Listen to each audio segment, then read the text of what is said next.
Novice dans le milieu de la boxe professionnelle, Francis Ngannou a pourtant failli faire tomber Tyson Fury pour son premier combat officiel dans le ring.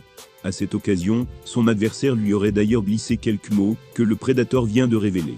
Malgré les moqueries et les critiques dont il a été la cible, ce combat reste sans doute l'un des plus marquants de l'année 2023.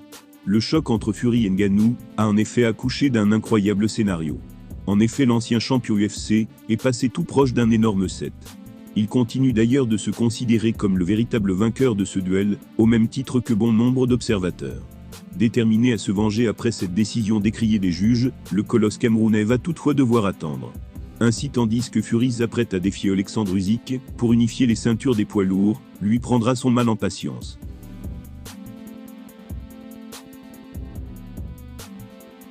Le fait est qu'il se mesurera à un autre gros poisson, à savoir Anthony Joshua. Sans oublier pour autant sa rivalité avec le Gypsy King, sur laquelle il est récemment revenu sans filtre.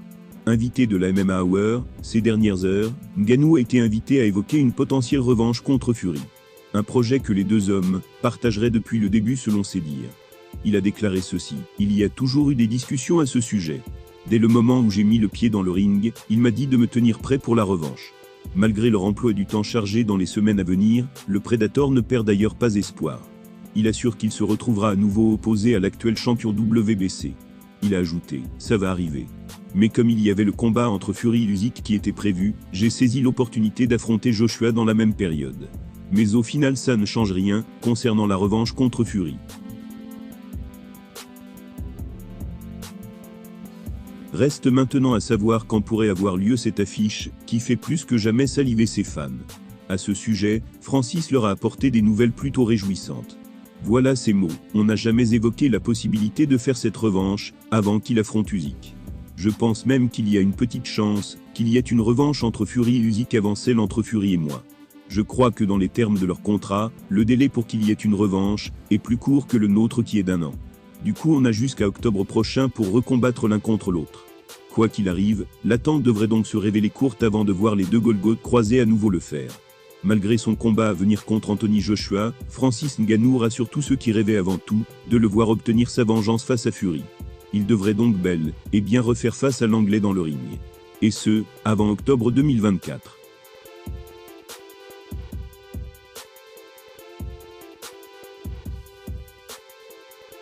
L'année 2023 de Cyril Gane a étrangement ressemblé à la précédente, avec une défaite dans un combat pour le titre et une victoire prestigieuse à Paris. S'il voudra certainement faire mieux en 2024, les bookmakers de Las Vegas ne croient plus forcément en lui.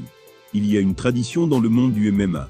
C'est qu'à la fin de chaque année, les médias et les fans se projettent 12 mois plus tard, et se demandent qui seront les futurs champions. Certains jouent toujours la carte de la sécurité en affirmant que les détenteurs de ceintures resteront majoritairement les mêmes, alors que d'autres sont plus ambitieux dans leurs prédictions. Si on espère voir Benoît Saint-Denis se hisser au sommet d'ici décembre 2024, il y a fort à parier que le terrifiant Islam Makhachev restera champion un bon moment chez les légers. Ce qui n'est pas le cas de Jon Jones, qui est pressenti pour prendre sa retraite après son combat contre Stipe Miocic. Il a 36 ans, est multimillionnaire, et est considéré comme le GOAT. Il peut donc partir l'esprit tranquille.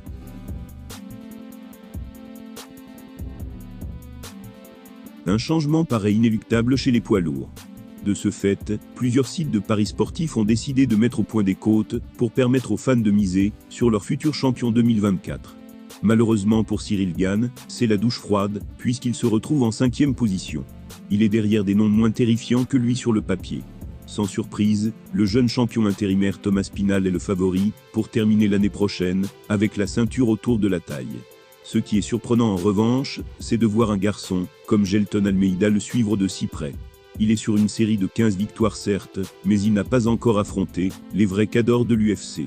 D'ailleurs les fans ne comprennent pas cet amour des bookmakers pour le Brésilien. L'un d'eux a déclaré: « Almeida avec cette côte est drôle à s'enrouler par terre. » Cyril Gane reste l'un des meilleurs poids lourds de la planète. Et même sans l'appui des bookmakers, il aura la possibilité de briller dans la cage en 2024.